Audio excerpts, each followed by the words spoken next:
Hi, so I'm Sarah. For those of you who haven't met me yet, if I haven't met you, I am the children's pastor here. My family have been here now for a whole term. Amazingly, somehow, a term has gone by since we met you guys, and it's been exciting to get to know you, for you to start getting to know us. And I thought I'd take the opportunity today to introduce you to my family a little bit more, because we're still kind of the new kids on the block around here. So I've got some photos that I've brought that I'm going to show you in a moment. One thing my family loves to do is dress up. So my kids have got a dress-up wardrobe at home. Apparently, Daryl and Bonnie also have like boxes of dress-ups that they're keen to move on as well. Theatre families, all of that. We're not quite theatre family. We're more book week dress-up parties. If we get invited to go to a dress-up party, we tend to make our costumes, have a bit of fun with it, and see how we go. So your job this morning, I'm going to put some pictures up on the screen in a moment, and I want you to look at those pictures, see if you recognise the characters or recognise what we might be dressed up as, and call it out. Now, you've got masks on, so you're going to have to call it out with a little bit of gusto so I can hear you. Correct answers only, please. Yes? All right, here we go. The first slide. Who are we? Pirates, yes. Over this side we've got the pirates, and of course every pirate needs a parrot, right? So Zoe was very little at that point. She had her parrot costume, and the rest of us were pirates. What about this side? Who are these crazy kids? Yes, quite a famous fairy tale. Oh, here we go. Who have we got now? It could be St. George and the Dragon. This is Zoe as the dragon and Anna as a princess. And Sam actually made that helmet himself pretty much. So that's Sam as the knight in shining armour, there to save the day. Of course, with two little girls. We've got plenty of Disney dress-ups. We actually met some Disney princesses at a fundraiser. So there's me dressed up as Snow White, had to think for a minute, Anna as Belle, and Zoe as Aurora. And then this is the more glamorous Aurora, because we have like the play dress Aurora and the glamorous Aurora, of course. It's important. All right, these ones you might have to be a bit younger to recognise. So I'm looking at the kids up the back. Oh, I'm hearing Minecraft. Does anyone know his name? Steve, Minecraft Steve. Now, Anna is dressed up as a very popular with kids now picture book character. It's not My Little Pony. Good try. It is a unicorn, and her name is? Yes, out the back, Thelma, well done. This is Thelma the unicorn. Got to have an early childhood teacher somewhere, or grandparents who are reading books to their kids. Okay, what about these guys? Not so much a story as an era. We've got E.T. It's the 80s. My sister-in-law had an 80s party, so Ben and I did our best version of 80s look. Zoe is a Cabbage Patch doll. Anna there doing her aerobicise back in the day. And Sam is E.T. That was the easiest costume ever. Print out an E.T., stick it in a bike basket. And I put this one in as a warning, because if we do end up in another lockdown, for accountability's sake, this is what I bought last year in the long lockdown. I bought myself a duck onesie and a unicorn onesie. So please, I'm hoping we don't have a lockdown. And if we do, I need to be banned from eBay, because children's pastors have a tendency to do crazy things like that. And I have worn them and I have used them. I just decided that today, on the first time I'm preaching, is probably not the most appropriate time to dress up as a unicorn or a duck. But just so you know, it has been done in the past, and it may be done again. Next time. Next time gadget.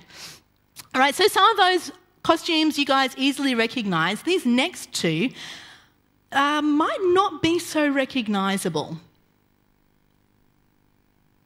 Does anyone recognise either of these characters? This year for Book Week, my kids made it hard. So Anna is dressed up as Yi Shan. It's a traditional Chinese Cinderella story. It's the original Cinderella story. And she'd learnt about that at school, Yi Shan and the wishing fish. So she's got her little fish bones there. And that was our attempt at making a traditional Chinese style-ish based on the patterns that I had at home. And then there's Sam. Yep, that's Sam. So Sam decided that rather than picking a book first, he would pick a costume first. And so he found a costume, and then he got me to search for a book that matched the costume, and we actually found one. So this is Toby? Yes, Toby, the inflatable tube guy. He has a picture book and everything. It's actually great life lessons for adults. It would make it great, when you've got to buy like a joke gift, a gag gift for Christmas. It'd actually be a really good one for that. It's not necessarily just for kids, but he got to walk around at school doing these ones all day, which is pretty fun. And he did actually sit at his desk wearing that, and I don't even know how. So pretty sure that you have to be in grade 4 to be able to do that. So this is us. These are some of our costumes that we've made over the years. And most of them are pretty instantly recognisable. You see them, you recognise the character, you kind of get the general idea of what we were going for. Today's Bible passage is a character that you've probably heard of before. If you've grown up in the church, this is kind of one of those top 100 stories that they teach you in Sunday school or Kingdom Kids. So if you've been around in churches for a while, you might recognise this guy. Now, disclaimer, I have not made this costume. I would love to make this costume one day, so if you're ever looking for this costume, let me know and I'll make it for you. I want you to have a look at this next one and see if you can identify the Bible character that we're speaking about. Yes, Zacchaeus! We are talking about Zacchaeus today. How much fun is that, right? Okay, so we're talking about Zacchaeus today. Zacchaeus, there's two things people remember about him. Number one, he was short. Yep. Yes, we remember that. Zacchaeus was a wee little man, and a wee little man was he. Yep, a few people nodding at that one. Okay, Zacchaeus was short, and he was a chief tax collector that nobody liked. Yep. There are two key things in Zacchaeus' story that kind of stand out and kind of encapsulate what his story with Jesus was about. It's a nice little story. We tell it to kids. Kids like it because they're little and he's little. Adults are like, he's the bad tax man. They have a slightly different view of it than kids do. But we're going to take a look at that story today. We're going to dig a little deeper into it and see what we can find out, not just a Kingdom Kids or Sunday school lesson, but dig in and take a look together. So we're reading from Luke chapter 19, verses 1 to 10. Jesus entered Jericho and was passing through. A man was there by the name of Zacchaeus. He was a chief tax collector and was wealthy. He wanted to see who Jesus was, but because he was short, he couldn't see over the crowd. So he ran ahead and climbed a sycamore fig tree to see him, since Jesus was coming that way. Well, when Jesus reached the spot, he looked up at him and said, "Zacchaeus, come down immediately. I must stay at your house today." So he came down at once and welcomed him gladly. Now all the people saw this and they began to mutter, "He's gone to be the guest of a sinner." But Zacchaeus stood up and said to the Lord, "Look, Lord, here and now I give half of my possessions to the poor. And if I have cheated anybody out of anything, I will pay him back 4 times the amount." And Jesus said to him, "Today salvation has come to this house, because this man too is a son of Abraham. For the Son of Man came to seek and save the lost." Okay, we were right. Zacchaeus is short and people don't like him because he's a tax collector. He's working for the Roman government and he's ripping off the Israelites. But Zacchaeus was interested in Jesus and he wanted to find out more about him, maybe even to see him. It is this nice little story we can easily tell kids about. There's a lot of Jesus' love and acceptance that we draw out in Kingdom Kids, how Jesus loves us as we are. We don't have to be perfect before he welcomes us. He welcomes everybody. He knows everybody by name. These are the type of things we'll draw out in Kingdom Kids. But we're mostly adults in here today, so let's go again. At this point in time, Jesus was actually already on his way to Jerusalem, knowing that the cross would be at the end of that journey. In fact, the Palm Sunday account is in the same chapter. You keep reading and you go from Zacchaeus and down through into Palm Sunday. So that excitement that we picture around Palm Sunday would have been there in that time with Zacchaeus. When we're talking about crowd, we're talking about crowd. All right? Jesus at this point had already warned his disciples 3 times that he was going to be crucified. Jesus knew what was coming. Meanwhile, the Israelites, the Jewish people, they were just hoping that Jesus would charge into town, deal with their Roman oppressors, boot them out and claim his place as king. You see, they had a plan for Jesus that was smaller than what God's plan for him was. They just didn't know that yet. So we're going to go back. We're going to have a look again at the start of this. We're going to reread this in light of that thought. So Jesus entered Jerusalem and was passing through on his way to Jerusalem for the Passover. The crowd's hopes were running high that he would soon take over and become king. A man was there by the name of Zacchaeus, who was a hated chief tax collector who represented the oppressive government and had been stealing from the Jewish people for years. Like a lot of other people in that region, Zacchaeus had heard about Jesus and was interested in his story. He wanted to see Jesus for himself, but he couldn't see over the crowd. And no one was letting this traitor and thief get in front of them. He was excluded from meeting Jesus for 2 reasons. Genetics, he was short, and his experiences, who he was, this tax collector. Now, it's true that so much of who we are is made up of our genetics and of our life experiences along the way. Recently, Ben and I had a chance to go to QPAC. Here we go, performances again. QPAC, and we saw Charlie and the Chocolate Factory. So it's based on the Roald Dahl book about a boy growing up in poverty. So he's over here in the purple and orange. His mum, who's in the green jumper, single mum, and his 4 bedridden grandparents. Now, because of their life situation, his mum is trying to keep Charlie's feet on the ground. Work hard at school, do your homework. Have you got your homework done? Make sure you're not dreaming too much. Keep your focus on what you need to do.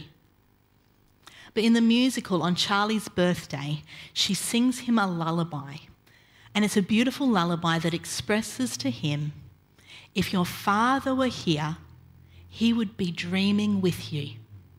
You would be swashbuckling and sword fighting because your dad was a dreamer. It's genetic. It's part of the Bucket family, is that you guys are dreamers. So like Zacchaeus, like Charlie, we each have our own unique mix of DNA and experiences which impacts on us in a lot of different ways, including in the way our faith forms. We don't get any say over our DNA. Often we don't get any say over the life experiences that we have either. Some of us might have grown up in the church since we were babies. Some of us have come to know God as older adults.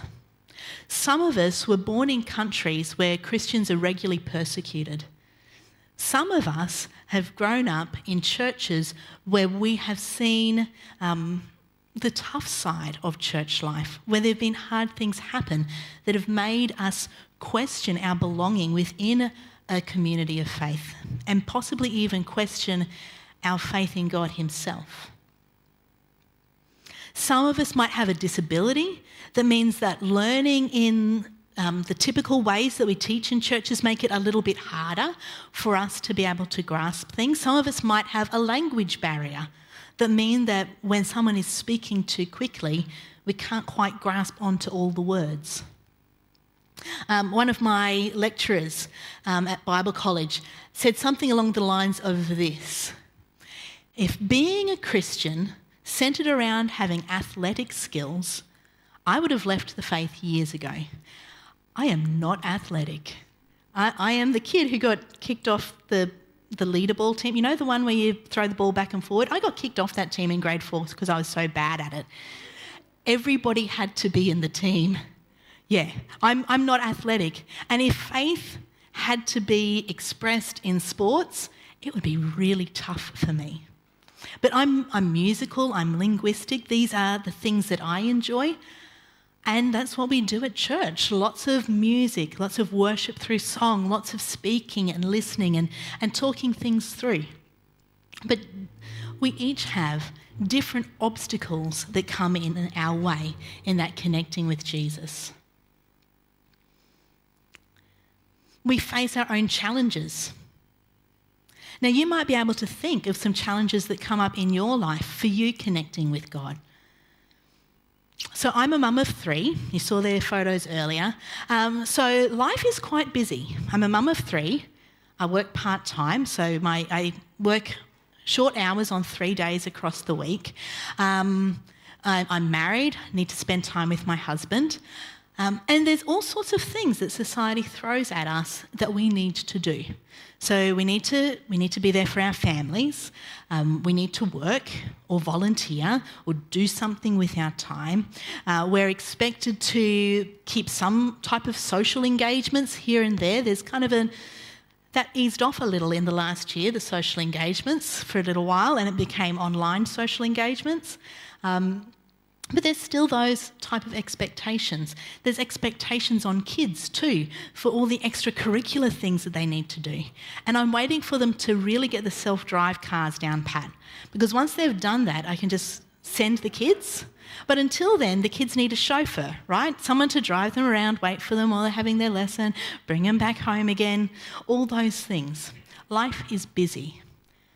So I might not be short in stature, like Zacchaeus was, but it's easy for me to become short on time. And that can have an impact on my faith journey too. Unless we prioritise Jesus the way that Zacchaeus prioritised meeting with him, that those obstacles that get in our way can cause a hindrance. Well, when Zacchaeus was faced with obstacles that blocked his way, his desire to actually connect with Jesus was so strong that he did something really weird to deal with it. He climbed a tree. Now, I love climbing trees. When I was a kid, we used to have a mango tree in our backyard, and my sisters and I each had our own special spot in the tree that was our spot, and we would hang material and bits of dress-ups from the tree, and we would sit in that tree and enjoy it, and we would do that all year round until the mango tree started to flower. And then Mum and Dad would tell us we weren't allowed to climb it anymore. So then we would get this old rickety chair and we would put it out at the base of a tree out in the front yard, which was a higher climb, and we'd climb onto that to get into the tree. I was telling my younger sister about this the other day, and she said she preferred the one out the front yard. And I realised that's because her sitting spot in the mango tree was about this far off the ground. It was just the first fork. And so it probably wasn't very fun for her, but I love the mango tree better. You know, that climbing trees is a fun thing to do. Nowadays, the only time I climb a tree is if one of my kids or a niece or nephew is stuck in the tree and they need some help to navigate getting down, because getting down is a bit harder than getting up, right? Well, when I have to do that rescue mission, I still take a moment to enjoy the view, because there's something different in that perspective of getting up above obstacles and getting a different view of things. When we face obstacles that block our view of Jesus and our connection to him, we can follow Zacchaeus' example. We can find ways to look over those obstacles, to look past them, to connect with Jesus again. Interestingly, I think there's a bit of a correlation sometimes in that kids climbing trees and adults not so much, and people who are young in their faith going out of their way to connect with Jesus. But as we get a bit older in our faith, sometimes we keep our feet more planted on the ground and we fall into patterns of habits of this is how I connect with God and this is it. And we can be challenged at that point to put our climbing shoes back on and to give it a go, to stretch ourselves out again, to make that way to connect with God. It might mean moving away from the noise of society for a little while, switching off our devices, maybe not listening to the news, maybe not putting it on at 10 o'clock to see what the Premier's thing is. Oh, it's 10 o'clock right now. Don't check your phones. I'm serious. Okay. Maybe we need to cancel some of these social engagements sometimes if we feel like things are just getting too busy and our time with God is getting pushed back. Maybe we need to cancel something and say, I can't catch up with you this week. I've got someone else I'm meeting with. And be deliberate about taking that time with God. When we climb our tree, we gain a different perspective on the things that stand between us and God. And our view of him can be so much clearer. Of course, this isn't a one-sided relationship with Jesus. It's not like we have to continually go searching for him, find out where he's going to show up next and climb a tree to try and grab a glimpse of him. That's not how this works. Jesus wants us to connect with him. He accepts us exactly as we are. It's not a one-sided thing. He's the one who offers us forgiveness.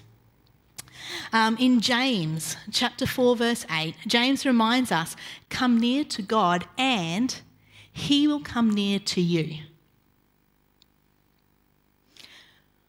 As the story of Zacchaeus continues, we see Jesus approach the place where Zacchaeus is, and he looks up into the tree and he calls Zacchaeus by name and invites himself over to Zacchaeus' place for dinner that night. He calls him by name. Straight into the tree. He knew where Zacchaeus would be. He was ready to meet with Zacchaeus, knowing that Zacchaeus was ready to meet with him too. Now, the crowd is shocked by all this, of course. It doesn't line up with the plans that they have for Jesus, remember? They're expecting him to charge in there, take over, wipe out the Roman oppression, and here he is buddying up to one of the guys who's linked with the Roman oppression. He's showing him kindness, and hospitality is so big in that culture. He's buddying up with the wrong guy. That's not what the people were expecting Jesus to do. Jesus worked about publicly breaking down an obstacle that made a way so that Zacchaeus could meet with him. As Jesus and Zacchaeus connected together, Zacchaeus' heart attitude changed. So that's when he makes this promise. He's going to return the things he's stolen. He's going to give things back to his community. Jesus responds by forgiving Zacchaeus, and he makes this statement that permanently removes an obstacle for Zacchaeus. So Zacchaeus was known because he was short and he was the chief tax collector. These are the labels that people had attached to him. Chief tax collector, bad guy. Jesus gave him a new label. Jesus identified Zacchaeus as a son of Abraham and as one of the lost ones that Jesus had come to seek and to save. In life, we can be given a lot of different labels too, and some of them we like. It's nice to be called friend. It's nice to be called funny. It's nice to be told you're the best cook ever. It's always good when you hear that one at the dinner table. We like these labels that people give us that speak about our strengths in our life. But then other times, people give us labels that attach to the hard times that we've gone through, or the things that have happened to us that we don't really want people to remember. So we might get labels like loner, abandoned. Those labels hurt. They break us. If you've had other people attach labels like that to you, then you need to hear what Jesus says to Zacchaeus. Breaking through those labels. And we can take a look too at John 15 verse 5, where Jesus says, I no longer call you servants because a servant doesn't know his master's business.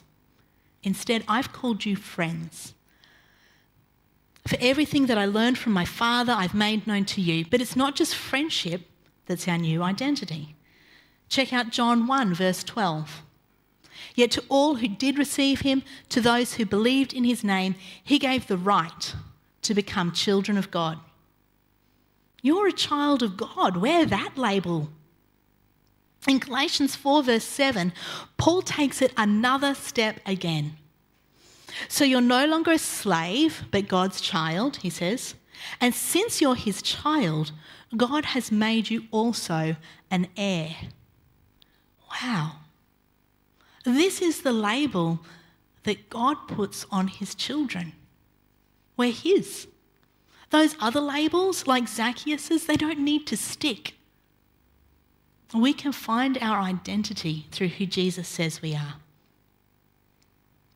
In fact, like Zacchaeus experienced, when we encounter Jesus and we surrender to him, we become a whole new creation. God enables us to step out from those labels that others have given us, and he places on us our new labels, belonging to him, that new life in him. There is freedom to come before God's throne of grace, knowing that we are a sinner, knowing that we're in need of someone to save us, but also knowing that God calls us his child and places his Holy Spirit within us. There are times in life when we're like Zacchaeus, right at the end of this account.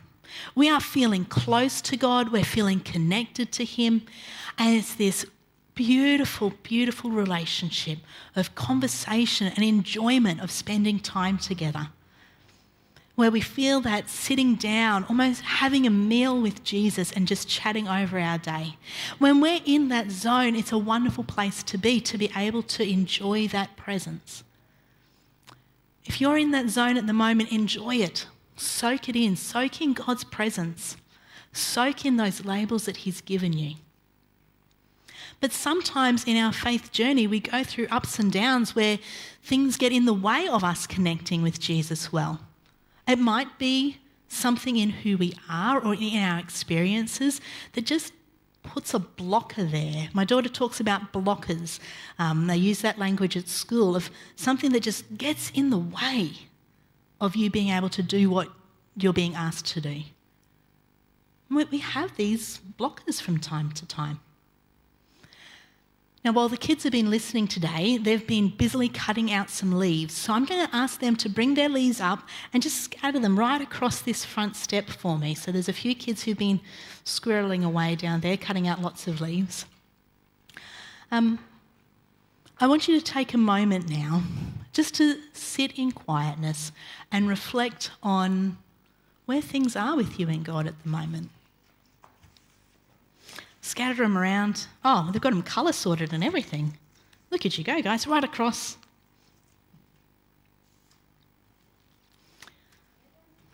Beautiful.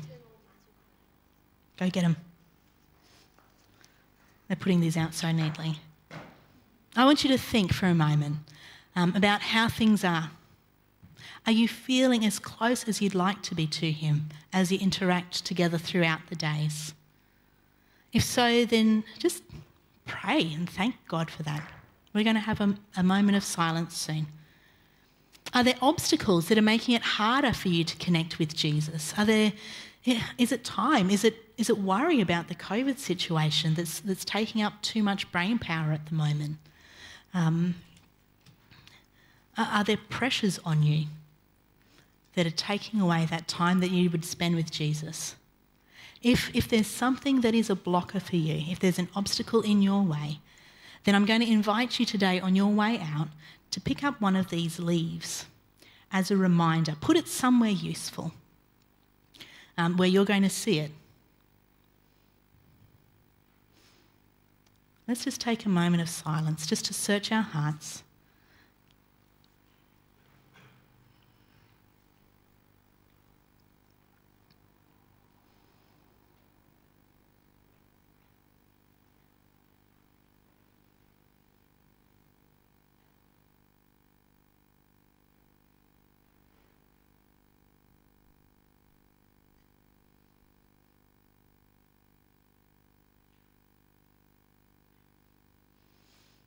Lord, you are good, and you love us to meet with you, and you love it when we actively go to search for you, to meet with you out of our desire.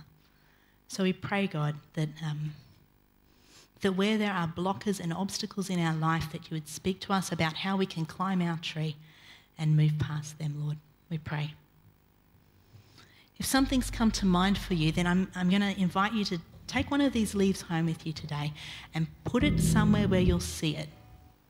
And just like those characters at the start kind of reminded you of stories that you might have heard before, let this leaf serve as a reminder to you when you see it to take a leaf out of Zacchaeus' book, to go out on a limb, to connect with God in a fresh way, in a way that he's asking you to make that deliberate choice to connect with God, spend time with him because he loves you. He longs to spend time with us. He loves each one of us.